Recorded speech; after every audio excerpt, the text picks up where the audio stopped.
आज श्रावण महीने की प्रथम सोमवारी है और सभी सनातनियों को, मेरे भगवान देवाधिदेव महादेव शिव के संपूर्ण भक्तों को आज श्रावण सोमवारी की बहुत बहुत बधाई। शिव कृपा आप सब पर बनी रहे, करुणा बनी रहे, दया बनी रहे।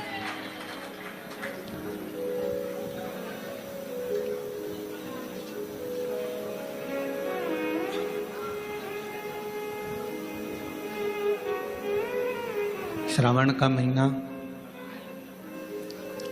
और उसमें सोमवारी का दिन और सोमवारी के साथ में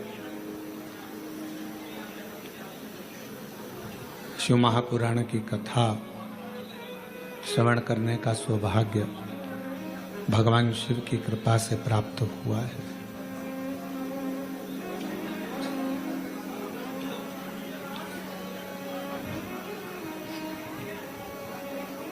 श्रावण का महीना किसी आडंबर के लिए या दिखावे के लिए नहीं है। श्रावण का महीना भगवान शिव की अविरल भक्ति को प्राप्त करने के लिए।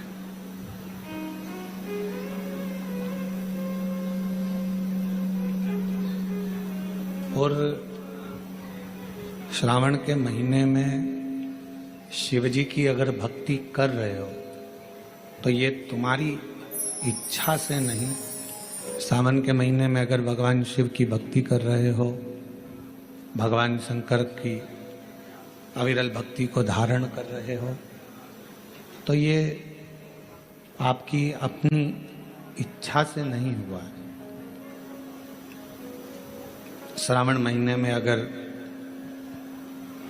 शिव भक्ति कर रहे हो, भगवान शंकर की अविरल भक्ति को धारण कर रहे हो, तो इसमें हमारी और आपकी इच्छा नहीं चलती, इसमें देवाधिदेव महादेव की स्वयं की इच्छा चलती है, तो कथा होती है। तो कथा श्रवण कर, ये चल रहे हैं तो कथा श्रवण कर पाते हैं।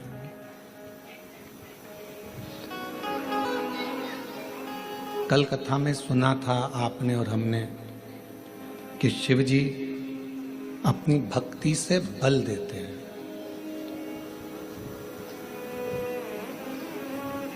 एक अलग से शक्ति, एक अलग से बल आपको और हमको प्राप्त होता है।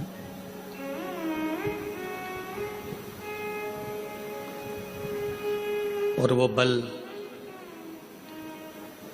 संसार में प्रगति के लिए, कार्य सिद्धि के लिए और अपने कर्तव्य को निभाने के लिए प्राप्त होता है।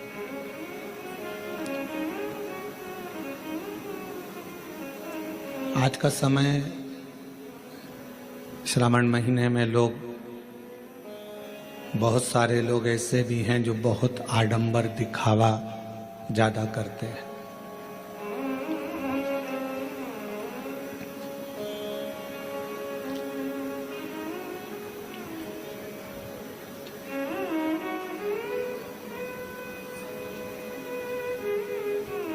पर मेरे भगवान देवाधिदेव महादेव को ना तो आडंबर प्रिय है, ना उनको दिखावा प्रिय है। आज का व्यक्ति न ढंग के कपड़े पहन पाता है, आज का व्यक्ति न ढंग से रह पाता है, आज का व्यक्ति न ढंग से खा पाता है, आज का व्यक्ति न ढंग से सो पाता है, आज का व्यक्ति न ढंग से अपना जीवन जी पाता है। क्यों? क्योंकि वो अगर वस्त्र भी पहन रहा है तो स्वयं की आत्मा की प्रसन्नता के लिए नहीं पहन रहा, दूसरे को दिखाने के लिए कि आज मैं ये कलर की साड़ी पहन के जाऊंगी तो लोग को अच्छा लगेगा, आज मैं इस कलर का वस्त्र पहनकर जाऊंगा तो अच्छा लगेगा, आज मैं ऐसे कपड़े धारण करूंगी या करूंगा तो अच्छा लगेगा। ढंग का जीवन नहीं जी पाना।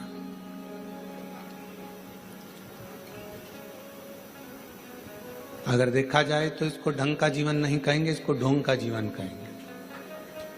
ढंग का जीवन वो है जो अपनी आत्मा को अच्छा लगे, अपने मन को अच्छा लगे और अपने आप को अच्छा लगे वो धारण करना, अपने आप को अच्छा लगे वैसा भोजन करना, अपने आप को श्रेष्ठ लगे वैसी जिंदगी जीना, इसको ढंग की जिंदगी जीना कहते हैं।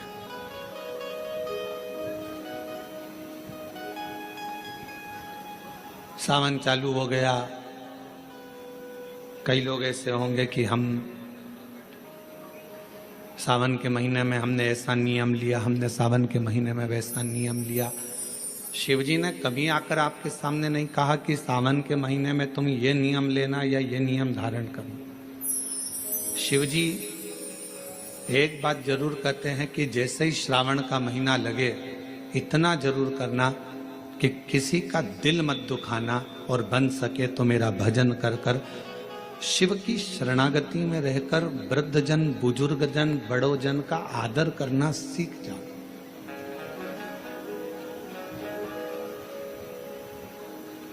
कुछ श्रेष्ठ कर्म हम अपनी जिंदगी में अगर करेंगे, कुछ श्रेष्ठ कार्य अगर हम अपनी जिंदगी में करेंगे तो वो हमारे लिए इस जन्म के लिए भी, अगले जन्म के लिए भी, सर्व जन्म के लिए कार्य आएंगे। और उसमें से एक है भगवान शिव की ये विरल भक्ति,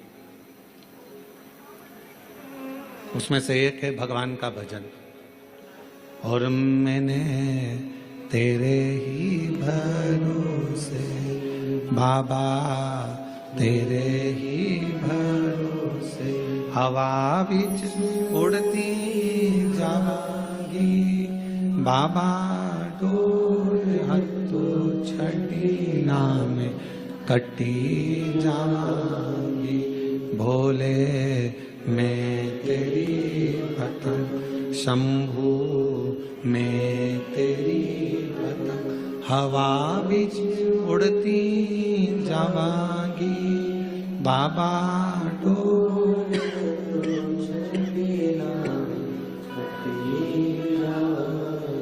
भोले मैं तेरी पतंग, शंभू मैं तेरी पतंग। शिव कथा कर रही है। हम अपने जीवन को कुछ श्रेष्ठता से, हम अपने जीवन को कुछ अच्छी तरह से जीने का प्रयास करें। मंदिर जाओ, शिवालय जाओ, शंकर जी की अविरल भक्ति को धारण करो, भजन करो, पर बिना दिखावे के। हमारी पूजन को कौन देख रहा है इससे मतलब नहीं होना चाहिए। हमारे भजन को कौन सुन रहा है। एक बार मीराबाई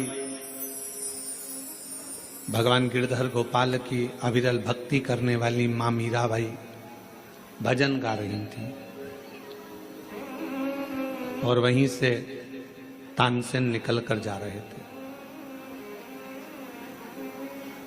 तानसेन ने मीराबाई का भजन सुना, तानसेन ने मीराबाई का भजन सुना और मीराबाई का भजन सुनकर तानसेन ने दीवार पर लिख दिया, कृपया राग में गाएं।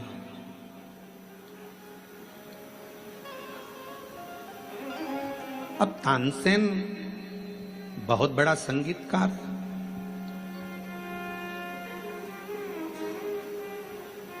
जो राजा के महल में निरंतर गाया करता है और दुनिया उसको सुनती है। तानसेन ने दीवार पर लिख दिया, कृपया राग में गाएं।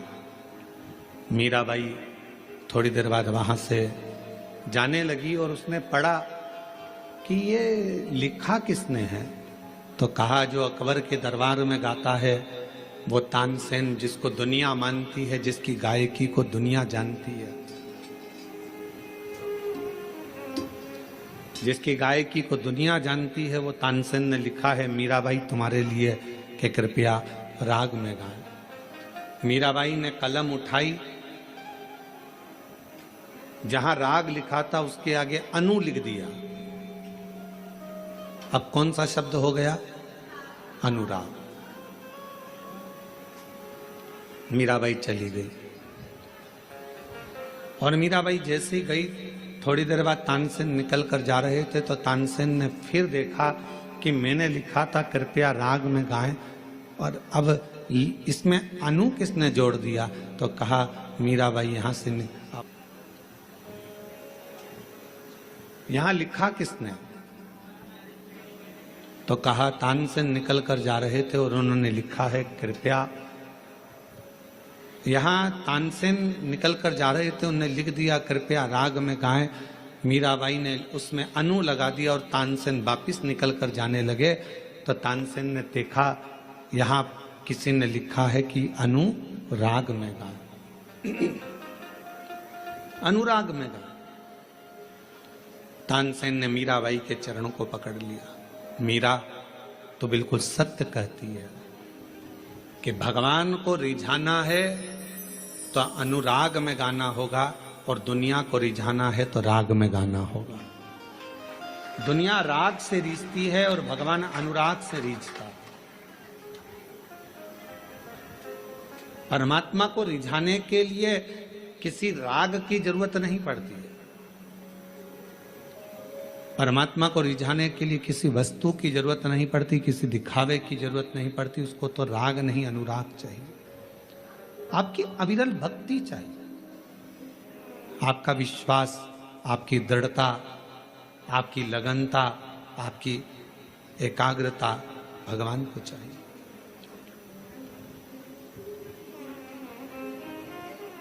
और जिसने भगवान को राग से नहीं अनुराग से निभाना, उसको प्रसन्न करना प्रारंभ कर दिया, शिव को सामने एकदम प्रकट पाओ सामने। आज आप और हम सावन के महीने में जो बहुत बहुत एक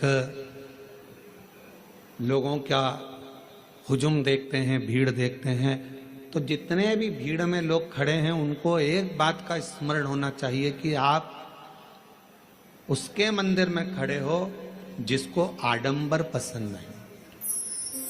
आप उसके शिवालय में खड़े हो जिसको दिखावा पसंद है। आप उसके सम्मुख में खड़े हो जिसको किसी वस्तु का मोह नहीं। मोह होता तो सोने की लंका रावण को नहीं देते। मोह होता तो माता लक्ष्मी की मां ख्याति देवी भगवान शंकर के साथ लक्ष्मी जी का विवाह करना चाहती, पर भगवान शिव ने मना कर दिया कि मैं लक्ष्मी से विवाह नहीं करूंगा। कि मोह होता तो लक्ष्मी से विवाह होता।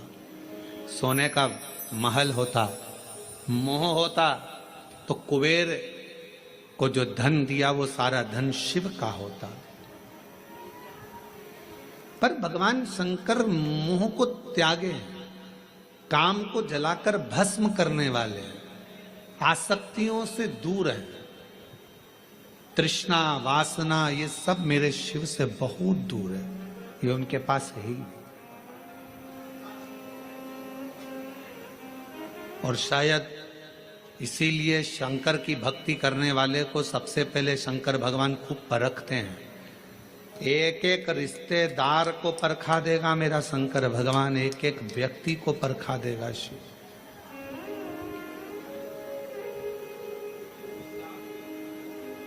यदि आप शंकर जी की भक्ति कर रहे हो तो सारे रिश्तेदार को परखाएगा। अभी आप ये महाकाल भक्त मंडल कोरबा वालों से पूछना, इन्होंने सबके हाथ जोड़ लिए होंगे, भैया भैया भैया कुछ करो, भैया कुछ करो। बड़े बड़े कुर्सी पर बैठे हुए से लेकर छोटे से छोटे के भी जाकर कहा होगा, भैया अब तो कुछ करो, कथा होना चाहिए, पंडाल लग गया है, कुछ करिए। पर शिव बहुत परीक्षा लेता है। वो दिखा देता है कि किसी के करने से कुछ नहीं होता, जो शिव चाहता है वही होता है, इसके सिवाय कुछ नहीं। जो शंकर चाहेगा, जो ओघड़दानी चाहेगा, जो मेरा शंभु, जो मेरा त्रिकालदर्शी, मेरा कैलाशी अविनाशी शिव चाहेगा वही होता।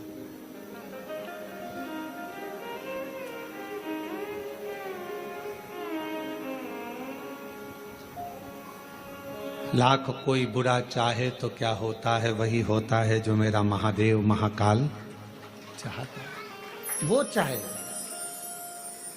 एक एक को परखाता है मेरा शंकर भगवान, एक एक को पूर्व की परीक्षा लेगा सब।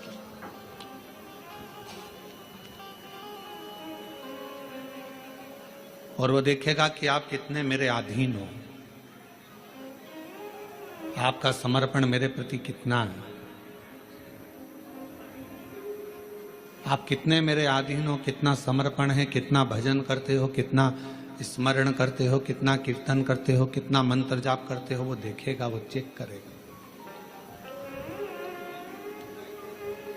और कितनी सुंदर बात कही हमने पहले भी कथा में कही, आज फिर कोरबा के इस ऑनलाइन महापुराण कथा से सावन के महीने की सोमवारी पर फिर कहते हैं,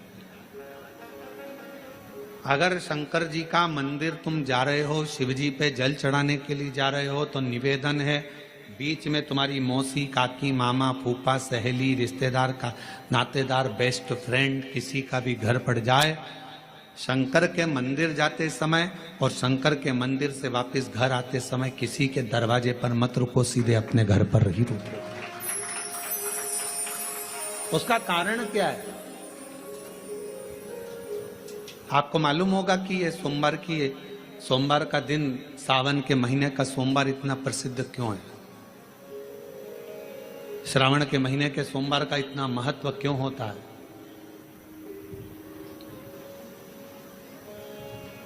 उसका एक कारण, सावन के सोमवार का इतना महत्व क्यों है? सारे सोमवार होते हैं, सारे श्रावण सोमवार का दिन होता है, सारे सोमवार मान्य होते हैं, पर सावन के सोमवार की इतनी महत्वता क्यों है? किस लिए? और शायद हमको लगता है कि जितने भी आस्था चैनल पर कथा सुन रहे हैं, जितने फेसबुक यूट्यूब पर कथा सुन रहे हैं, जितने आपने अपने मोबाइल पर सोशल मीडिया में कथा सुन रहे हैं, हमारे को लगता है कि उनको भी नहीं मालूम होगा कि सावन के सोमवार की इतनी महत्वता क्यों है, किस लिए। सावन के सोमवार की महत्वता इसलिए है कि भगवान देवाधिदेव महादेव का विवाह ख्याति देवी लक्ष्मी जी से करना चाहती थी, पर माता लक्ष्मी ने, भगवान शिव ने माता लक्ष्मी का चेहरा देखा, पढ़ लिया कि ये तो भगवान नारायण के स्नेह है, और भगवान नारायण लक्ष्मी जी से विवाह करना चाहते। और दोनों के विवाह की बात भगवान देवाधिदेव महादेव ने माता ख्याति देवी से कह दी कि इनका विवाह करो। अब माता लक्ष्मी जी ने बड़ा निवेदन करा, आपने हमारा विवाह भगवान नारायण के साथ में कर दिया, हमारे मन की बात को रख लिया, बड़ी कृपा करी भोले बाबा, मेरा मन है मैं आपके चरणों की सेवा करूं, मुझे कोई सेवा आपकी बताओ। शिव मंदिर में कभी भी जाकर पंडित जी से मत पूछना कि यहां की कोई सेवा मुझे बताओ। भगवान के अन्य मंदिर होंगे तो वहां जाकर पूछना, देवी जी के मंदिर में यहाँ सेवा बताओ, राम जी के मंदिर में पूछना यहाँ सेवा बताओ, भगवान कृष्ण के मंदिर में पूछना हमारे लिए कोई सेवा बताओ, भगवान दत्त के मंदिर में पूछना हमारे लिए सेवा बताओ। सारे मंदिरों में जाकर कहना कि हमारे लिए सेवा बताओ, पर शिव जी के मंदिर में जाकर मत कहो कि हमारे लिए सेवा बताओ। वहां तो झाड़ू उठाओ, सेवा में लग जाओ, वहां तो निर्माल्य पड़ा है उसको उठाओ, विसर्जन में ले जाओ, वहां पोछा उठाओ, पोछा लगाना प्रारंभ कर दो, शिव जी का श्रृंगार करना प्रारंभ कर दो, शिव जी का सुंदर स्नान कराना प्रारंभ कर दो। शिव मंदिर में सेवा पूछी नहीं जाती, सेवा करी जाती है।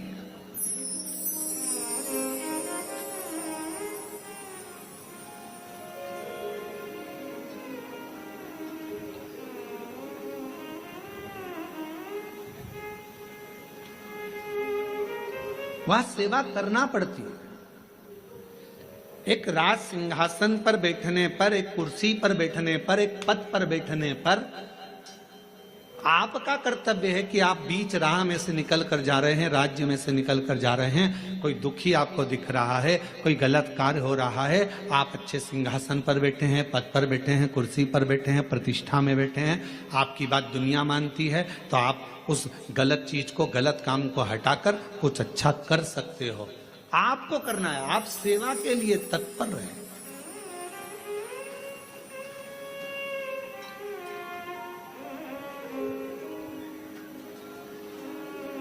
यहां चुनाव होते हैं, जम के तो बोलो, पार्षद बनते हैं, जम के बोलो, बनते हैं, अध्यक्ष बनते हैं, उपाध्यक्ष बनते हैं, सचिव बनते हैं, सारे पद दिए जाते हैं। एक विधायक का भी पद दिया जाता है, सांसद का भी पद दिया जाता है, अध्यक्ष का भी पद दिया जाता है, पार्षद का भी पद दिया जाता है, सरपंच का भी पद दिया जाता है। और ये पद केवल एक जगह पर नहीं, पूरी दुनिया में दिए जाते हैं। क्यों दिए जाते हैं? पार्षद, जिस वार्ड का पार्षद होता है, जिस क्षेत्र का पार्षद होता है, उस क्षेत्र के पार्षद को, उस क्षेत्र के लोगों को बोलना ना पड़े कि पार्षद साहब हमारी ये नाली की प्रॉब्लम है, हमारी रोड की प्रॉब्लम है, हमारी ये प्रॉब्लम है।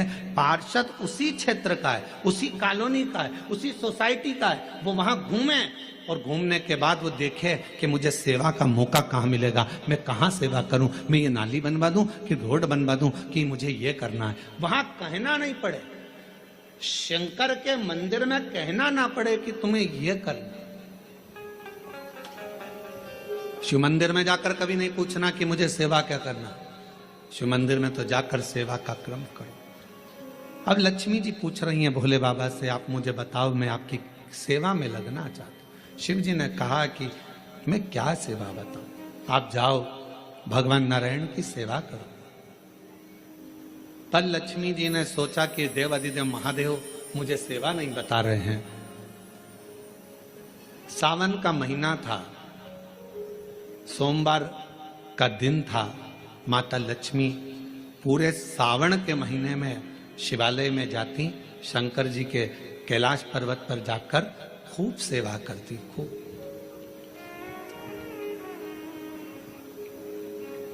प्रथम सोमवारी निकल गई, द्वितीय सोमवारी निकल गई, तृतीय निकल गई, चतुर्थ आ गई। सोमवारियां निकलती चली गई। सावन का आखिरी सोमवार, देवाधिदेव महादेव प्रसन्न हो गए, लक्ष्मी को बुलाया। हे लक्ष्मी, पूरी दुनिया में केवल महासंबोधन मेरे नाम के आगे लगा है। लोग मुझे देवाधिदेव महादेव कहते हैं।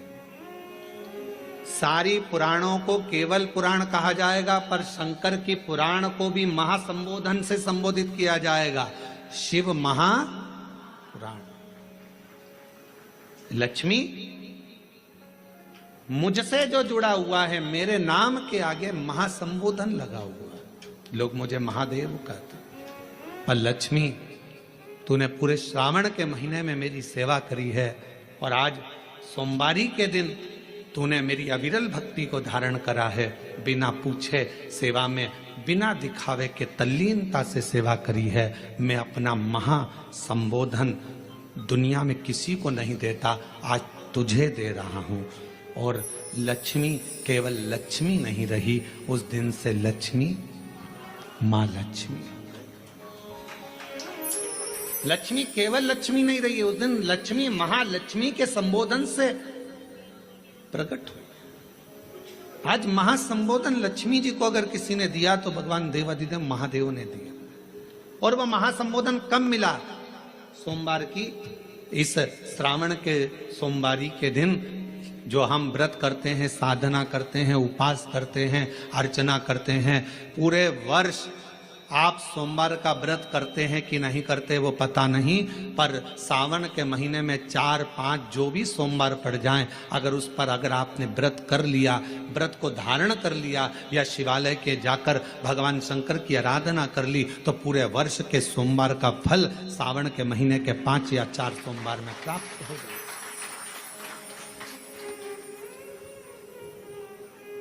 श्रावण के सोमवार की इतनी महत्वता है।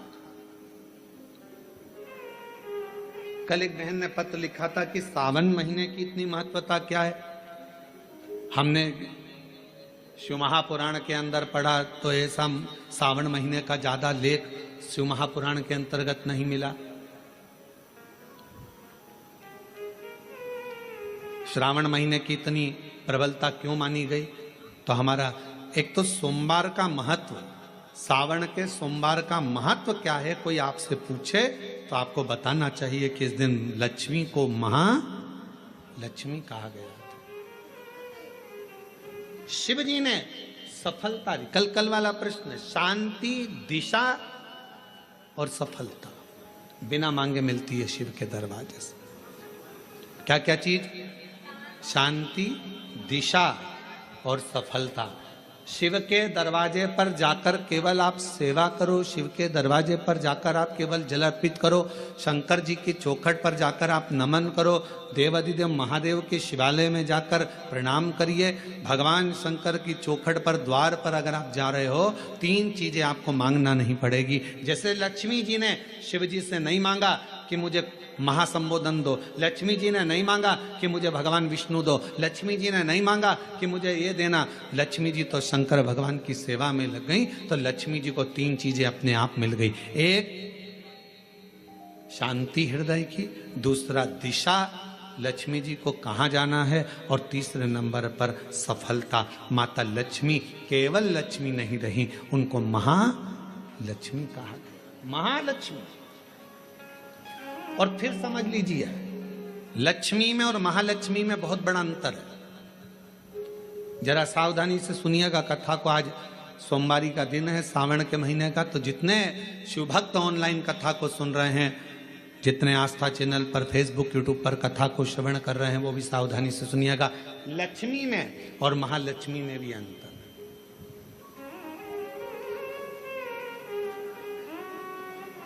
लक्ष्मी मां आती हैं तो तुरंत चली जाती हैं।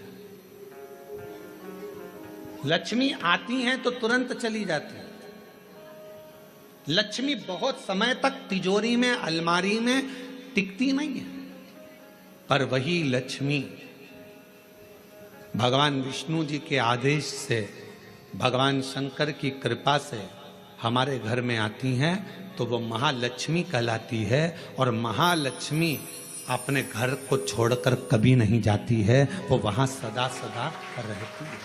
बोल बम का नारा है, श्री शिवाय। महालक्ष्मी हमारे घर में रहती है।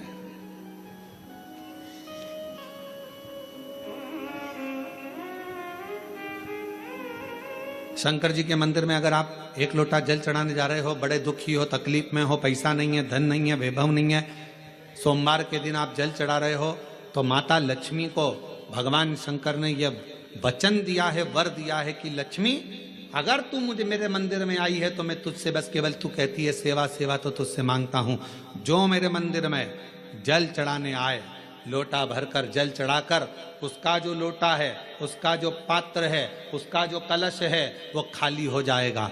उस समय वो खाली अपने भवन की ओर ना जाए, उसमें लक्ष्मी स्वयं बैठकर उसके दरवाजे तक जाए। शंकर मंदिर में कई लोग कहते हैं, गुरुजी अगर कोई खाली बर्तन सामने से आता है तो वो तो अपशगुन होता है। खाली पात्र अगर देखते हैं जाते समय तो अपशगुन होता है। पर शिव महापुराण की कथा कहती है, कोई महिला, कोई बच्चा, कोई स्त्री, कोई पुरुष, कोई घर का बेटा, बहू, बेटी, कोई आदिक वृद्ध जन भी अगर मंदिर में शंकर जी के जल चढ़ाकर लोटा लेकर आ रहा है, तो वो लोटा, वो पात्र कभी खाली नहीं माना जाता, उसमें महालक्ष्मी का वासा माना जाता है, उसमें लक्ष्मी का प्रवेश माना जाता है। वो महालक्ष्मी से परिपूर्ण है।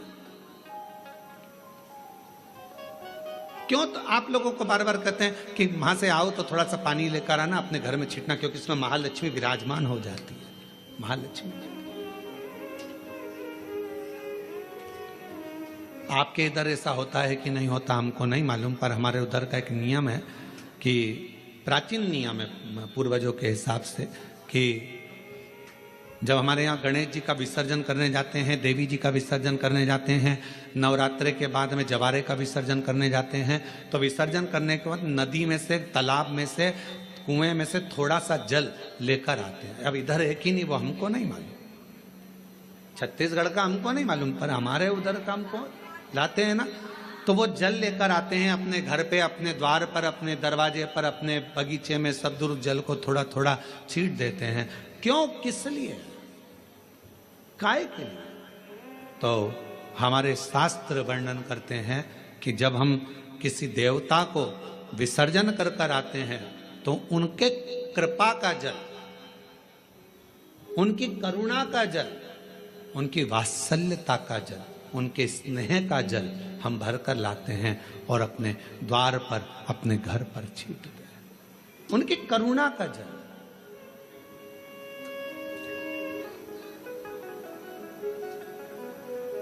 हमें अपने घर में केवल लक्ष्मी नहीं, हमें अपने घर में क्या बुलवाना है? महालक्ष्मी, जो टिके, रुके, रहे और जिनकी करुणा, जिनका आशीर्वाद, जिनकी कृपा की दृष्टि हम पर बनी रहे।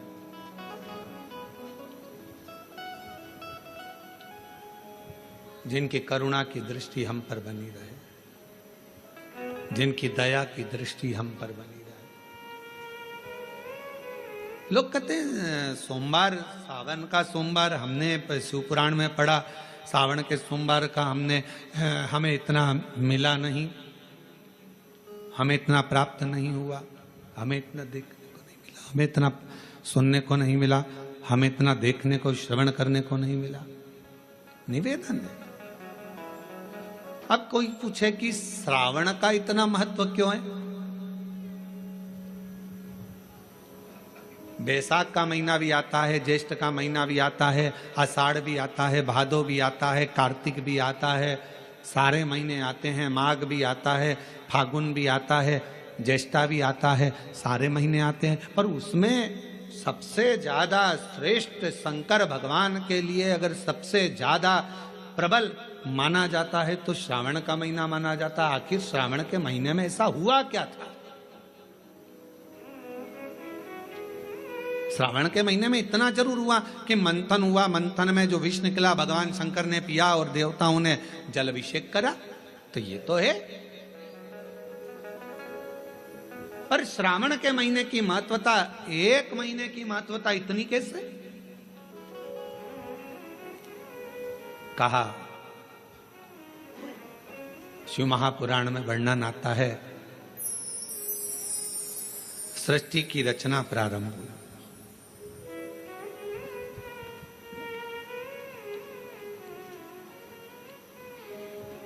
और सृष्टि की रचना में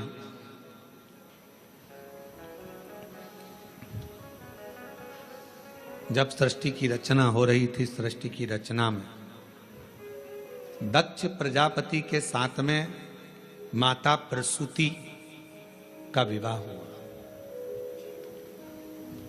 और प्रसूति का विवाह जब हो गया, प्रसूति की जब शादी दक्ष प्रजापति के साथ हो गई, कई कन्याओं का जन्म हुआ। कई कन्या,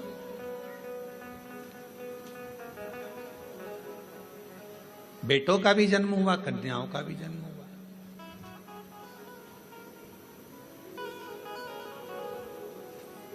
और आखिरी में, सबसे आखिरी में दक्ष प्रजापति ने मां जगत जननी दुर्गा जी की आराधना करी और उनके घर में एक बेटी का और जन्म हुआ जिसका नाम था सती।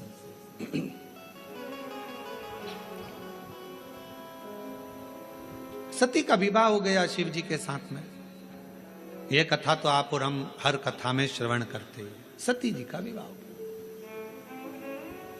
अब विवाह होने के बाद में एक बार दक्ष प्रजापति ने सारे देवताओं को बुलाकर एक सभा रखी। उस सभा में इधर की साइड में भगवान नारायण बैठे हुए थे और इधर की ओर भगवान शिव बैठे हुए थे।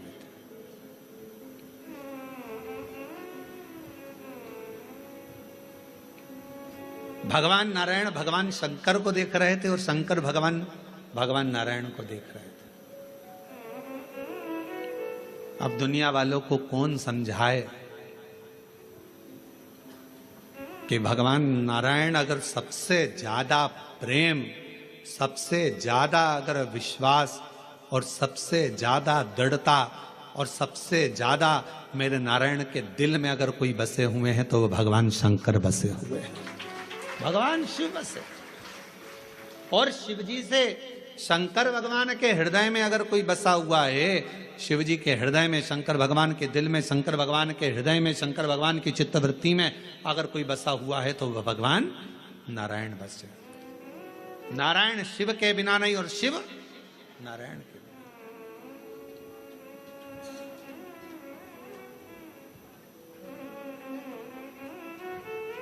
कितनी बड़ी बात लिखी है शिव महापुराण के अंदर। कोई राम को मानने वाला यदि शिव का अपमान कर देता है तो भगवान राम उसे जिंदगी में कभी दर्शन नहीं देते। और शिव को मानने वाला यदि भगवान नारायण का, राम का, कृष्ण का अपमान कर देता है तो भगवान नारायण, कृष्ण, राम उसको दर्शन नहीं देते। शिव के बिना राम नहीं, राम के बिना शिव नहीं, राम के बिना शिव के बिना कृष्ण नहीं और कृष्ण के बिना शिव नहीं। अब कई लोग कहते हैं हमारे पूजन के घर में, हमारा छोटा सा पूजन का मंदिर है घर के अंदर, गुरुजी उसमें लड्डू गोपाल बैठे हैं, उसमें मुरलीधर भगवान बैठे हैं, उसमें कृष्ण कन्हैया बैठे हुए हैं, क्या हम शंकर भगवान का शिवलिंग मंदिर के अंदर रख सकते हैं? तो हम उनसे पूछते हैं तुम्हें मना किसने करा, पहले उसका नाम बताओ कि मंदिर के अंदर शंकर भगवान का शिवलिंग नहीं रखना चाहिए। शास्त्र कहता है जिस जगह पर सालिग्राम भगवान है, जिस जगह पर लड्डू गोपाल जी हैं, उस जगह पर शंकर का होना बहुत जरूरी है। और जहां शंकर जी हैं वहां लड्डू गोपाल और सालिग्राम जी का होना जरूरी है। कौन मना करा? शिव पंचायत में 5 देवता हैं, आप लोगों को उनके नाम याद हैं। पहले नंबर पर सूर्य नारायण भगवान, दूसरे नंबर पर भगवान विष्णु, तीसरे नंबर पर गणेश जी महाराज, चौथे नंबर पर मां जगत जननी दुर्गा भवानी और 5वें नंबर पर देव अधिदेव महादेव। ये शिव पंचायत के 5 देव हैं। इस पंचायत के देवता का मतलब है कि हमारे घर के अंदर अगर लड्डू गोपाल जी विराजमान है तो हमारे घर के अंदर पूजन वाले स्थान में शंकर का शिवलिंग भी होना बहुत जरूरी है। शिव के बिना नारायण नहीं और नारायण के बिना शिव नहीं।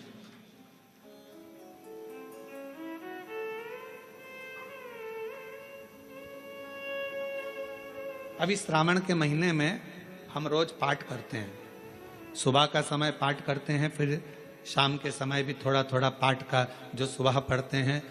तो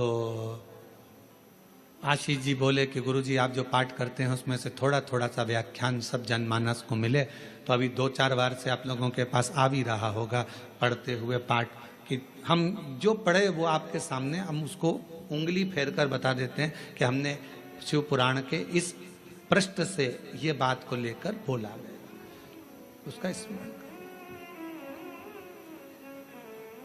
और जो लोगों को वो नहीं मिलता हो तो हमारी सोशल मीडिया पर आकर जो हम पाठ करते हैं उस पाठ की उंगलियां चलते हुए पूरा पाठ करते हुए बताते हैं कि श्री शिवाय नमस्तुभ्यम का जल चढ़ाने का, जल पीने का, प्रसाद पाने का, शंकर जी का कौन सा शिवलिंग कब पूजना चाहिए, कौन से शिवलिंग का क्या अनुष्ठान हो सकता है, शंकर जी को क्या चढ़ाना चाहिए, वो सब उस पाठ में बता देते हैं। और पूरे सावन के महीने में आपको मिलेगा, प्रयास करेंगे कि पूरे सावन के महीने में आपको वो पाठ का छोटा छोटा अंश आपके पास तक पहुंचे। और यदि आपके पास पहुंचता है तो आप भी दूसरे तक पहुंचाने का प्रयास। कम से कम सावन के महीने में लोग उस शिव महापुराण के अंश को पढ़ेंगे तो सही साथ स्मरण। शिव तत्व कह रहा है, भगवान शंकर का चरित्र कह रहा है कि नारायण के बिना भगवान शिव खाली हैं और शिव नारायण के बिना और नारायण शिव के बिना खाली, दोनों। बस इतना याद रखो, घर के अंदर जो शिवलिंग रहता है वो ज्यादा बड़ा नहीं होना चाहिए। अपनी हथेली पर अपने हाथ को रखो, अंगूठे को ऊंचा करो। इससे बड़ा शिवलिंग घर के अंदर, इससे बड़ा शिवलिंग नहीं होना चाहिए। इससे छोटा होगा चलेगा, इसके बराबर का होगा चलेगा, इससे कम होगा चलेगा, छोटे से छोटा होगा चलेगा, पर इससे बड़ा शिवलिंग घर के अंदर नहीं। फिर घर का आंगन हो, घर के बाहर हो, तुलसी का क्यारा हो या अन्य जगह पर कहीं तुम वृक्ष के नीचे, क्यारी के नीचे उसको रख सकते हो, उसकी पूजन कर सकते हो, उसमें क्या दिक्कत।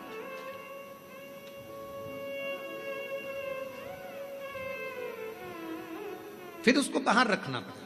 पर छोटा सा शिवलिंग है, बिल्कुल छोटा है, पारद का है, सोने का है, चांदी का है, पाषाण का है, नर्मदेश्वर है, काले पाषाण का है, लकड़ी का है, चीनी का है, दर्पण का है, कांच का है, जो भी शिवलिंग है वो आपके घर के अंदर विराजित है, वो आपके घर के।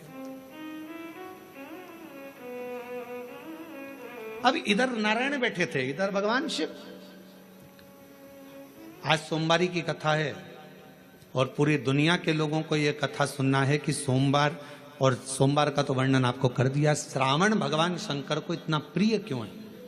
और लोग कहते हैं हमने पुराण में पढ़ा तो कहीं श्रावण का इतना बहुत सारा महत्व नहीं मिल पाया, पर इतना महत्व श्रावण का क्यों।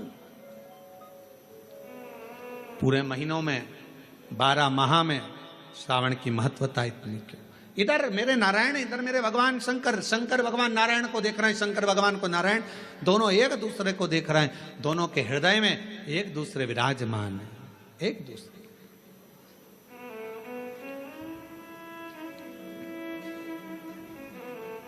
और वो महीना जो भगवान शंकर को सबसे ज्यादा प्रिय है,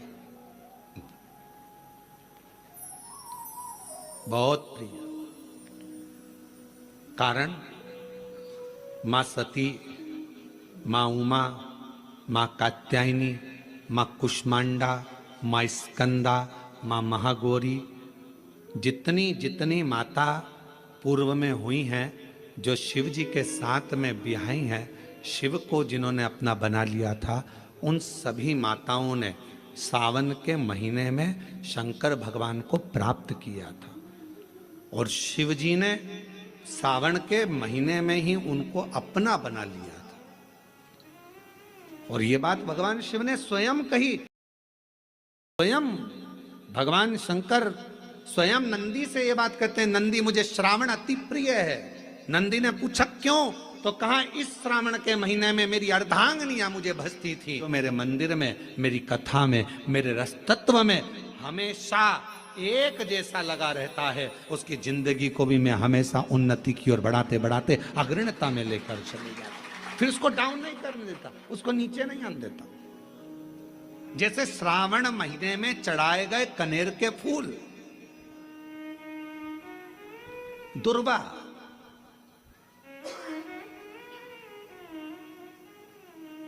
और हम सबसे कहेंगे, मान लो यदि कोई विशेष कोर्ट का केस चल रहा हो, कोई कोर्ट में कोई बातें चल रही हो, अदालत आदि में कोई कार्रवाई चल रही हो, कोई फाइल प्रशासनिक अधिकारियों के पास फंस गई हो और कुछ ना कुछ उसमें अपने को लगता है कि तकलीफ का प्रसंग है, तो हम कहेंगे शिव की आराधना करो, सत्यता पर जियो,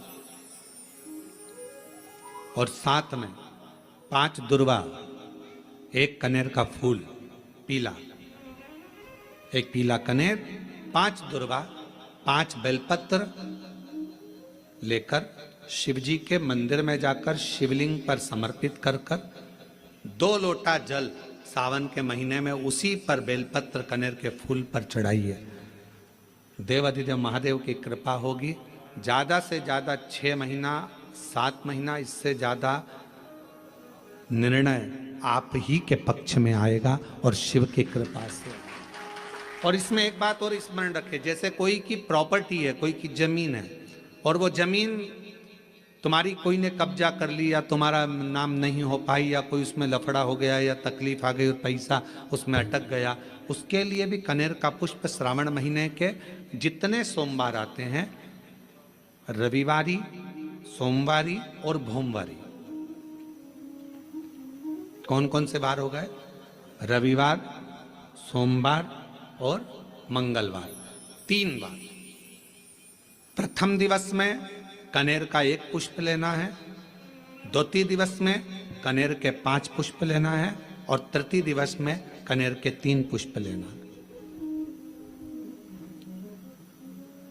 बेलपत्र एक एक साथ में लेकर शिव जी को रविवार के दिन भी समर्पित करें, सोमवार के दिन भी समर्पित करें और मंगलवार को 3 कनेर के पुष्प के साथ बेलपत्र लेकर बाबा को समर्पित करिए। कितना भी अटकी हुई प्रॉपर्टी होगी, कह दिया उसने मैं तेरे नाम प्लाट नहीं कराऊंगा और पैसा लेकर बैठ गया या पैसा नहीं दे रहा है या किसी भी रूप में वो अटका हुआ है, अगर सावन के 4 सोमवार पढ़े या 5 सोमवार पढ़े, आपने ये प्रत्येक सावन के सोमवार के पहले, फिर से बोलो कौन सा बार? रविवार, सोमवार और मंगलवार, ये 3 बार का क्रम अगर प्रत्येक सोमवार के पहले और बाद में कर लिया तो आपको उसे प्रॉपर्टी उस व्यक्ति को तुम्हें देना ही पड़ेगी, छोड़ना ही पड़ेगी। उसको खुद अपने आप में बेचैनी होने लगेगी, मुझे देना बुलाएगा, आपको जाना नहीं पड़ेगा, खुद बस फोन लगाया आपने, भैया हमारा करा दो, हमारा करा दो, 2 बार 3 बार अगर बोला, चौथी बार वो खुद बुलाएगा, बेचैनी बढ़ेगी। मेरा बाबा उसको खुद खल बुला देता है। शिव शिव है, उसको कहते सत्यम शिवम सुन, शंकर शंकर, वो नित्य कृपा करने वाला, नित्य कृपा। और सावन का महीना 1 लोटा नहीं, कितना? 2 लोटा जल चढ़ा रहे हो सब लोग, बहुत जोरदार। श्रावण का पहला सोमवार होता है शिव तत्व का, श्रावण का दूसरा सोमवार होता है देवी तत्व का, माँ दुर्गा, माँ भवानी।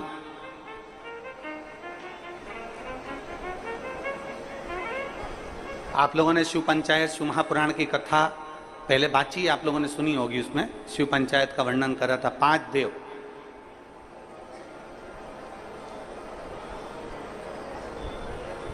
शंकर भगवान,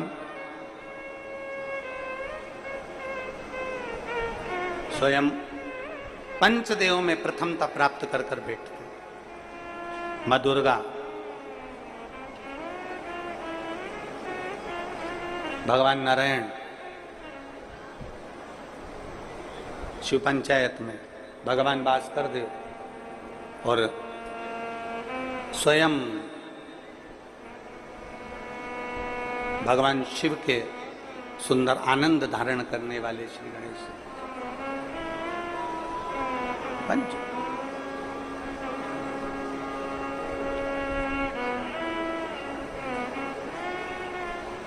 अब प्रथम में शिव, दुर्गा, नारायण, भास्कर देव, गणेश जी, ये सब भगवान शिव की पंचायत के अंतर्गत विराजमान होते हैं और ये 5 सोमवार का फल हमें प्रदान करते हैं। 5 सोमवार,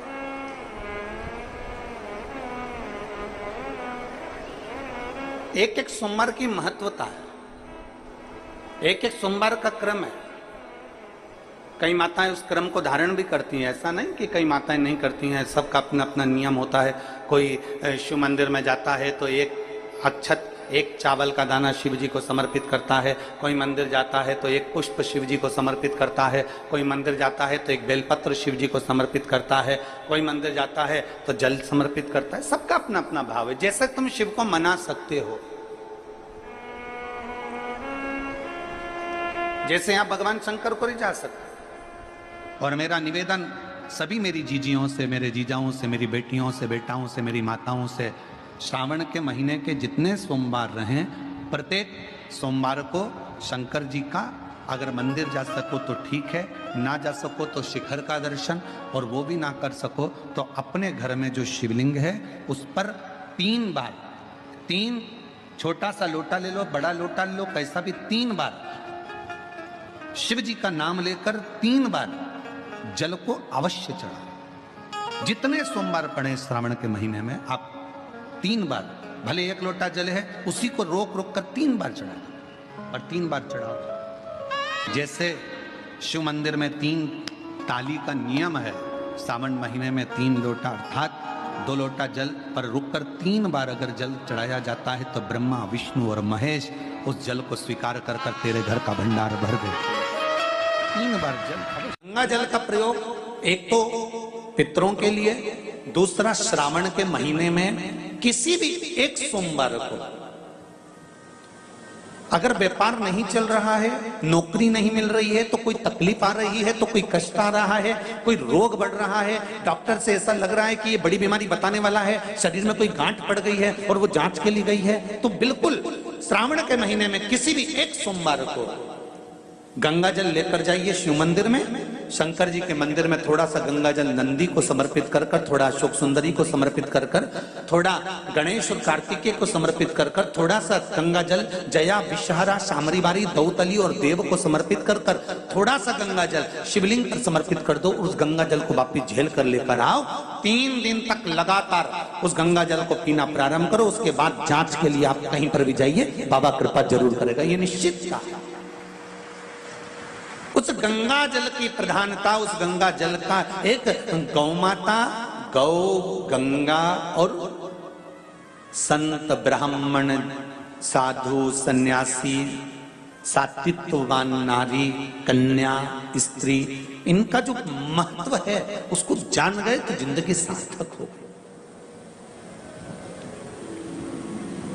यदि भूलवश भी अगर कोई व्यक्ति मंदिर में बेलपत्र चढ़ा हुआ है और बेलपत्र उसने एकत्रित कर लिया मंदिर के अंदर ही, और मंदिर में बेलपत्र एकत्रित कर कर धागा लिया और उस कच्चे धागे में, उस कच्चे धागे के अंदर अगर उस बेलपत्र की डंडी को पीछे से उसने एक एक साधारण सी गांठ लगाकर उस बेलपत्र की माला को सिद्ध कर लिया, हल्की सी कच्चे सूत की गांठ लगाते लगाते मंदिर की चढ़ी हुई बेलपत्र को, शंकर पर चढ़ी हुई बेलपत्र को, शंकर की चढ़ी हुई बेलपत्र को ही उसने गांठ लगाकर जब माला सिद्ध कर ली और सिद्ध कर कर अगर वही माला भगवान शंकर को अर्पित कर देती है तो कहते हैं कि हमारा फिर पुनर्जन्म होता ही नहीं है। इस संसार सागर से हमारी मुक्ति हो ही जाती है, पुनर्जन्म से हम छूट जाते हैं।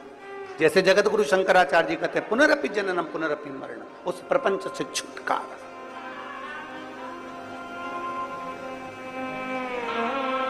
अब कई लोग ऐसे होते हैं कि वो पत्ती में छेद कर देते हैं, नहीं। शिव महापुराण की कथा कहती है चाहे बेलपत्र हो चाहे तुलसी पत्र हो, चाहे बेलपत्र हो चाहे तुलसी पत्र हो, इन दोनों पत्ती के अंदर सुई को नहीं पिरोना चाहिए। बेलपत्र के अंदर भी सुई को नहीं डाला जाता और तुलसी पत्र के अंदर भी सुई को नहीं डाला जाता, दोनों पत्र में। हाँ, कच्चे धागे से आप उसमें डंडी में गांठ लगाकर भगवान शंकर को माला धारण कर सकते हो, पर कौन सी बेलपत्र? फिर से बोलो जरा जम के, कौन सी बेलपत्र? जम के आवाज आना चाहिए। जो शंकर भगवान पर चढ़ी हुई है वही बेल धोया, माला सिद्ध करी और वही माला मेरे देव अधिदेव महादेव को समर्पित कर दी, वही माला। आप में से कई माताएं ऐसी बैठी है जो सावन के सोमवार का व्रत करती है। कौन कौन ने करा था सावन के सोमवार का व्रत? हमने भी करा था, तो हम भी उठाए, ठीक है। आप लोगों ने व्रत किया ना। अब आप में से और हम में से कई माताएं बहन भाई ऐसे होंगे जो व्रत करे होंगे, तो उन्होंने एक टाइम फलाहार किया होगा, एक टाइम जम के बोलो भोजन किया होगा। आप में से कई लोग ऐसे होंगे जिन्होंने एक टाइम फलाहार करा तो दूसरे समय पर भी फलाहार किया होगा। आप में से कुछ लोग ऐसे होंगे जो एक टाइम केवल फलाहार करे होंगे, दूसरे समय कुछ भी नहीं लिया। बोलो बोलो, सही है कि गलत है? अब ईमानदारी से बोलना।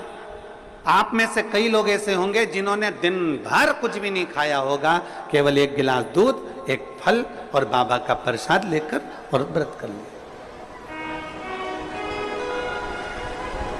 अब आप में से कई लोग ऐसे भी होंगे जिन्होंने दोनों समय भोजन करा होगा और सवेरे नाश्ता भी किया होगा, दिन में पानी पूरी भी खाई होगी, शाम को थोड़ा भगर भी, सब खाया। अब जरा बहुत बहुत गहन चिंतन वाला विषय है, जरा ध्यान दीजिएगा।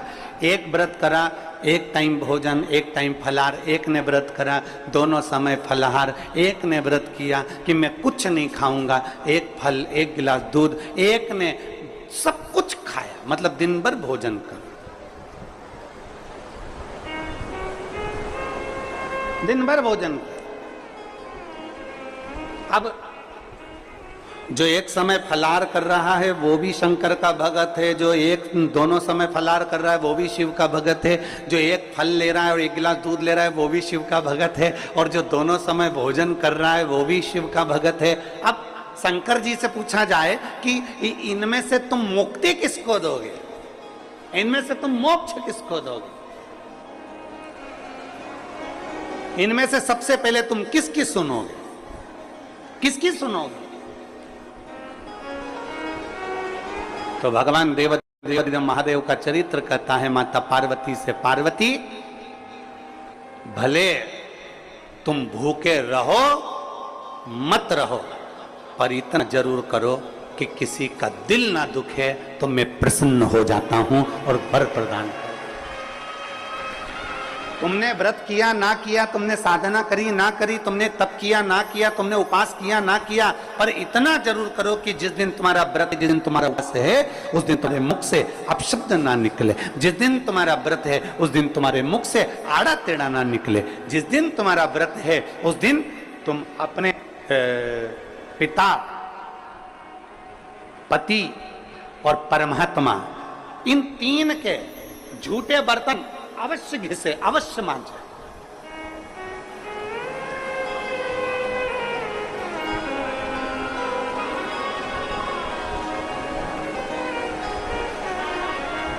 घर के सारे बर्तन मांजने वाली कोई आए वो मांजे, मना नहीं है, पर 3 बर्तन अपने को खुद मांजना चाहिए। पहले नंबर पर पिता के झूठे बर्तन, दूसरे नंबर पर पति के झूठे बर्तन, और तीसरे नंबर पर परमात्मा के झूठे बर्तन हमें स्वयं मांजना चाहिए, हमें स्वयं। इन 3 के बर्तन अगर दूसरे मांजते हैं तो आधे से ज्यादा वस्तु पर हक जो बर्तन मांजता है उसका हो जाता है। अब तुम समझ लेना अच्छे से, हम इसको बहुत विस्तार से नहीं कहेंगे। मालूम पड़े पिता के झूठे बर्तन अगर आप मांज रहे हो, पिता के सामने आप झूठे बर्तन उठा रहे हो, पिता के सामने आप बर्तन लेकर जा रहे हो, पिता के सामने आप उनके बर्तनों को मांज रहे हो, पिता के सामने आप उनके बर्तन उनके कमरे में उठाने जा रहे हो, पिता के सामने आप उनके झूठे बर्तन लेकर घिस रहे हो, मांज रहे हो, साफ कर रहे हो, तो पिता आपको देखेंगे तो उनके मन में आएगा मेरी बहू कितनी अच्छी है। देखो सारे बर्तन वो मांजने वाली मांजती है, पर मेरा झूठा बर्तन मेरी बहू मांजती है, तो पिता अपनी तिजोरी का माल निकाल के चुपचाप से तुमको दे दे। ये मेरी बहू है। सारे बर्तन दूसरे मांजते हैं, पर मेरी बहू मेरे बर्तन मांजती है, मेरी बहू मेरी सेवा करती है, मेरी बहू मेरी चाकरी करती है, मेरी बहू मेरे बर्तन घिसती है। दूसरे नंबर पर पति के बर्तन, पति ने जिस बर्तन में भोजन किया है उसका बर्तन मांजने वाला नहीं, उसके बर्तन पत्नी को मांजना चाहिए। और अगर पति के झूठे बर्तन कोई दूसरा मांजने लगता है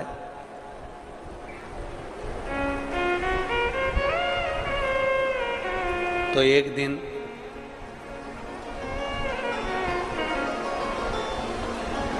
सेठानी नौकरानी और नौकरानी सेठानी हो जाती है। भरोसा नहीं, बहुत सावधानी, बहुत सावधान। पिता पति के झूठे बर्तन भी पत्नी को मांजना चाहिए।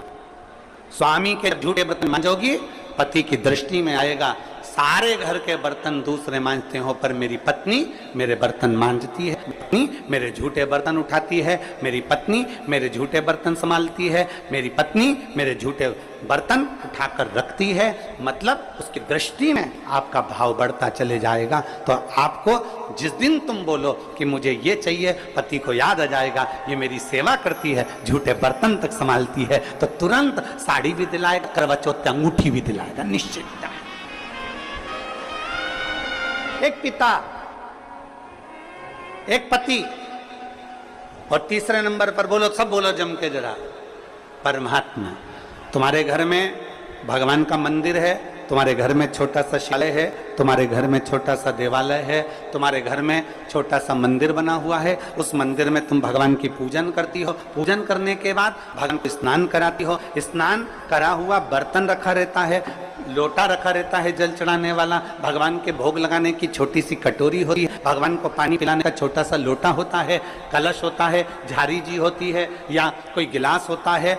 भगवान का बर्तन, परमात्मा का बर्तन घर की स्त्री को, घर की नारी को स्वयं मांजना चाहिए, वो बर्तन मांजने वाले को नहीं देना चाहिए, क्योंकि परमात्मा ये देखता है कि ये मेरे बर्तन मांज रही है, मैं इसको भंडार भर देता हूं। पिता, सब लोग बोलेंगे कौन कौन के बर्तन मांजना चाहिए, जम के बोलो, पिता, पति और परमात्मा। इन तीन के बर्तन, इन तीन के झूठे बर्तन, इन तीन के झूठे पात्र का घिसना, झूठे बर्तन को मांजना श्रेष्ठ। पिता, पति और परमात्मा।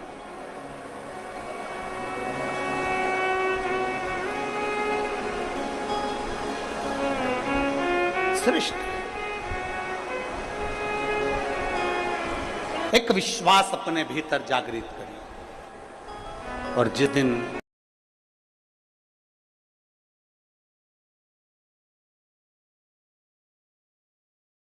कोई सा भी व्रत, आपका सोमवार का व्रत है, आपका शिव जी का अगर कोई व्रत कर रहे हो, तो उस दिन आप भगवान शंकर को चढ़ाने के लिए बेलपत्र मत तोड़ो, एक दिन पहले तोड़ो। क्यों कहा गया, हमारे शास्त्र क्यों कहते हैं कि पशुपतिनाथ का व्रत कर रहे हो तो बेलपत्र को एक दिन पहले तोड़ना, सोमवार का व्रत कर रहे हो तो बेलपत्र को एक दिन पहले तोड़ना, प्रदोष का व्रत कर रहे हो तो एक दिन पहले व्रत को, बेलपत्र को तोड़ना। एक दिन पहले उस बेलपत्र को क्यों तोड़ा जाता है? जिस दिन हमारा व्रत रहता है उस दिन हम बेलपत्र क्यों नहीं तोड़ सकते? तो हमारा शास्त्र कहता है, शिव महापुराण वर्णन करती है कि जिस बेलपत्र की पूजन आप साल भर में अगर एक दिन भी आपने बेलपत्र को जल चढ़ाया है, एक दिन भी बेलपत्र को नमन करा है, एक दिन भी बेलपत्र के वृक्ष को यदि तुमने पूजा है, साल भर में एक दिन भी आपने अगर बेलपत्र की आराधना करी है, तो आप जब जब सोमवार का व्रत रखती हो, प्रदोष का व्रत रखते हो, आप जब जब शिवरात्रि का व्रत रखते हो, आप जब संकट सोमवार का व्रत रखते हो, पशुपति व्रत रखते हो, तो तुम्हारे उस व्रत को सफल बनाने के लिए बेलपत्र का वृक्ष भी तुम्हारे लिए व्रत रखता है, जिससे तुम्हें उस फल की प्राप्ति।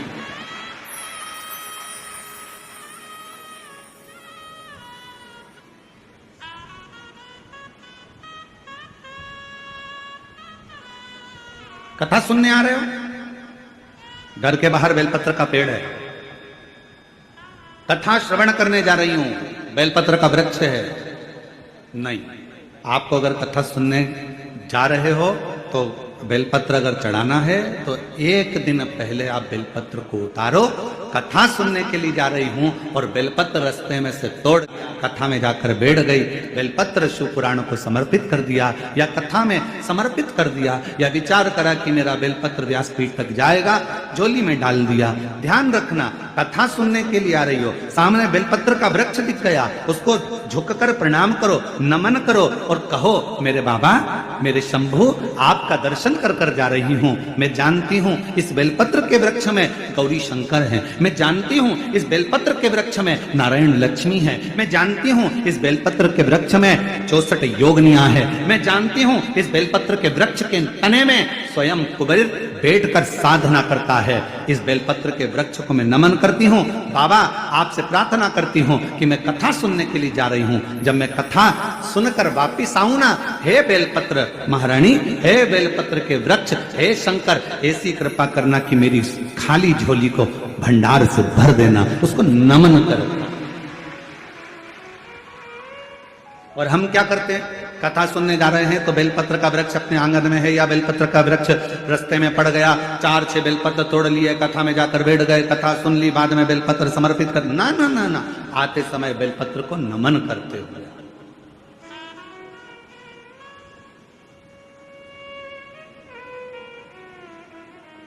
प्रणाम करते हुए, विनय करते हुए। और मैंने तेरे ही भरोसे बाबा, तेरे ही भरोसे हवा बिच उड़ती जाऊंगी, बाबा डोर हर तो छड़ीना में कटी जाऊंगी, बोले मैं तेरी पतंग, शंभू मैं तेरी पतंग, हवा बिच उड़ती जाऊंगी, बाबा डोर हटो छड़ीना में कटी जाऊंगी, बोले मैं तेरी। आप उसको नमन करिए। कई लोग कहते हैं गुरुजी हमने पशुपतिनाथ का व्रत किया, हमने 16 सोमवार करे, हमने सोमवार का व्रत करा, हमने प्रदोष करी, हमने बाबा की सोमवारी का व्रत करा, मेरा बाबा मेरा सुनता क्यों नहीं है? हम गलती कर दिए। हम जिस दिन हमारा व्रत था उस दिन हमने बेलपत्र को तोड़ लिया, उतार लिया, हम भूल गए।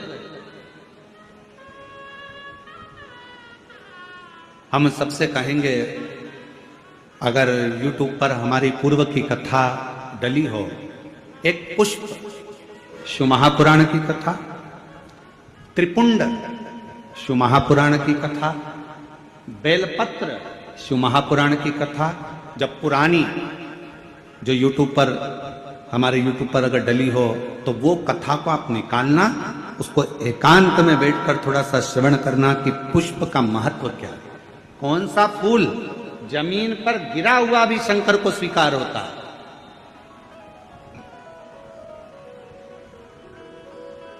कौन सा पुष्प शिव को किस स्थान पर चढ़ाया जाए,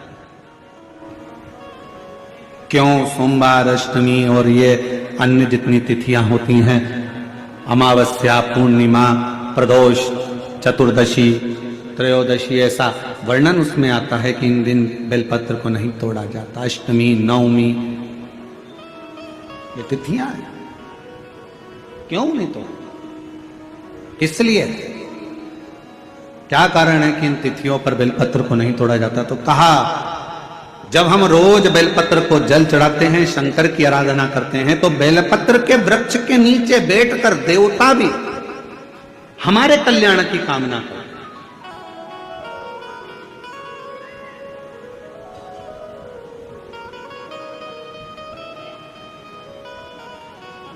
कितनी बड़ी बात लिखी है। लिंग पुराण को उठाकर अगर आप पढ़ेंगे तो उसमें लिखा है 1.25 किलो सोने के सिंहासन पर, कितने किलो? जम जम के बोलो जरा, आवाज नहीं आई। 1.25 किलो सोने के सिंहासन पर मखमल का गद्दा बिछाकर एक शालिग्राम भगवान की मूर्ति, शालिग्राम भगवान की शिला रखकर उस पर सोने का छत्र 0.5 किलो का लगाकर हीरों और पन्नों से शालिग्राम भगवान का श्रृंगार कर कर किसी को दान करने का फल मात्र एक बेलपत्र शंकर के मंदिर में जाने से प्राप्त हो जाता है।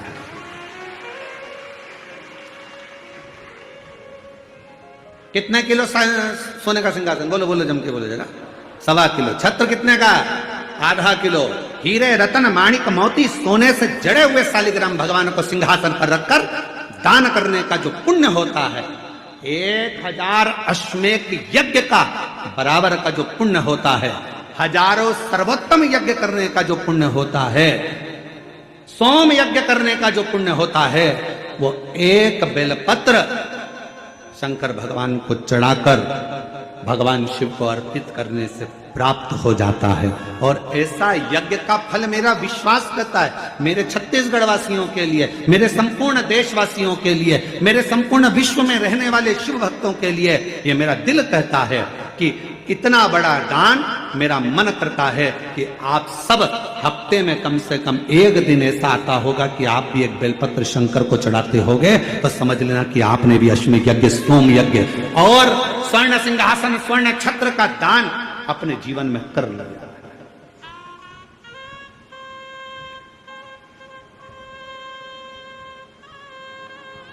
तीन वचन भगवान शिव ने पार्वती जी को दिए हैं, सावधानी से सुनिएगा उन वचनों को।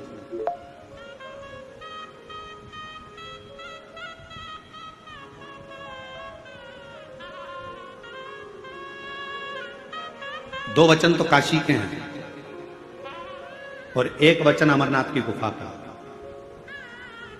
तीन वचन मेरे भगवान शंकर ने पार्वती जी को दिए हैं, जिसमें से दो वचन काशी के हैं कि काशी में शंकर भगवान से पार्वती जी कहती हैं, जिस पति पत्नी में आपस में झगड़ा हो उसमें प्रेम बढ़े, ये वचन दीजिए। शिव जी ने वचन दिया, पति पत्नी अगर झगड़ा करेंगे तो उनमें आपस में प्रेम बढ़ेगा। झगड़ा करने के बाद प्रेम बढ़ता है, स्नेह बढ़ता है। दूसरा वचन दीजिए, काशी में अगर कोई मरेगा तो उसको गुरु मंत्र तुम्हें देना पड़ेगा, तारण मंत्र तुमको देना पड़ेगा। शंकर भगवान ने वचन दिया कि काशी के अंदर अगर कोई मरेगा तो उसको तारण मंत्र में दूंगा, तारक मंत्र में दूंगा। और अमरनाथ की गुफा में तीसरे नंबर का वचन भगवान शंकर ने दिया, शिव जी ने दिया, बाबा जग कल्याण के लिए एक वचन चाहिए। क्या? भूल से भी अगर कोई एक बेलपत्र का स्पर्श मात्र कर ले, स्पर्श मात्र कर ले, अगर भूल से भी अगर कोई बेलपत्र को छू ले या बेलपत्र का स्पर्श कर कर आपकी आराधना में या किसी को दान में दे दे, तो वो संसार सागर में दूसरी बार जन्म ना ले, वो आपके धाम में जाकर विराज नहीं। वचन दीजिए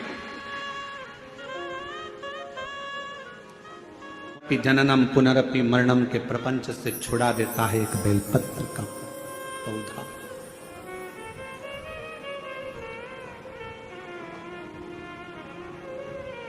शिव जी के मस्तक पर कितनी रेखाएं रहती हैं त्रिपुंड में? आवाज दो, आवाज आवाज नहीं है। तीन, एक तीन रेखा मेरे भगवान शंकर के मस्तक पर है। उन तीन रेखाओं में एक एक रेखा में 9 देवता विराजमान।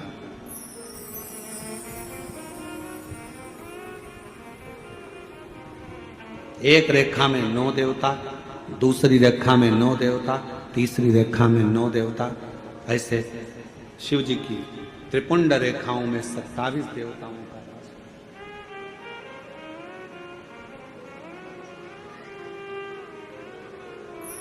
पूरे एक त्रिपुंड में। आप रोड पर से चल के आते हो, बहुत सारे तिलक लगाने वाले आपको मिलते हैं, उन्होंने अपनी थाली में फूल रख रखा है, ऐसा फूल रख रखा है, उस फूल से आपका पूरा सिर रंग देते हैं। बोलो बोलो, सही है कि गलत है? अरे बोलो तो जम के। ऐसा सिर रंग देते हैं और आप उनसे कुछ कहती भी नहीं हो। आपको कहना चाहिए ये सिर रंगने से कुछ नहीं होगा, अगर कुछ करना है तो अपने हाथ की 3 उंगलियां लीजिए और त्रिपुंड खींचिए। कम से कम 27 देवता मेरे मस्तक पर रहना चाहिए। 27 देवता मेरे मस्तक पर रहना चाहिए। चंदन की, भस्म की, रौली की, मौली की। अगर आप किसी भी भस्म का, चंदन का मस्तक पर अगर आप अष्टगंध का भी अगर त्रिपुंड लगा रहे हो तो आपके मस्तक पर 27 देवता त्रिपुंड की 3 लाइन खींचते से ही विराजमान हो जाते हैं। तिलक लगाने वाले फूल रख लिया, फूल से पूरा माथा रंग दिया, रंगने के बाद कह दिया चलो दक्षिणा दो, जाओ। उस समय पर आपको कहना चाहिए, मैं कथा में आई हूं, शिव की कथा है, मेरे मस्तक पर त्रिपुंड लगा। त्रिपुंड से मतलब है कि 27 देवता, जब तक मेरे मस्तक पर त्रिपुंड रहेगा 27 देवता मेरे साथ में हर पल हर घड़ी रहेंगे, हर क्षण। पर हम नहीं बोल पाते, उन्होंने लिया फूल से रंग दिया, नहीं नहीं नहीं, हमको त्रिपुंड लगाइए, हमारे मस्तक पर त्रिपुंड होना चाहिए।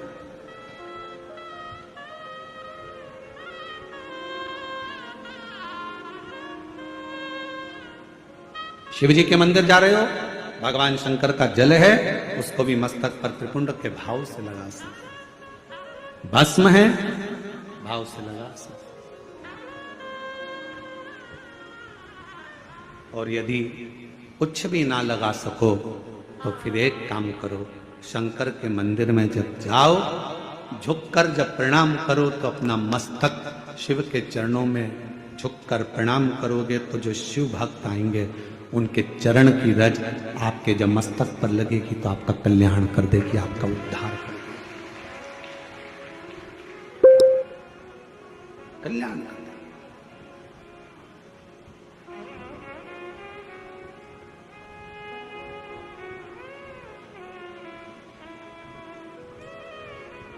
कहते हैं कि 27 देवता जो त्रिपुंड में विराजमान है वो शंकर से मिलाने का कार्य करते हैं, शिव से मिलाने।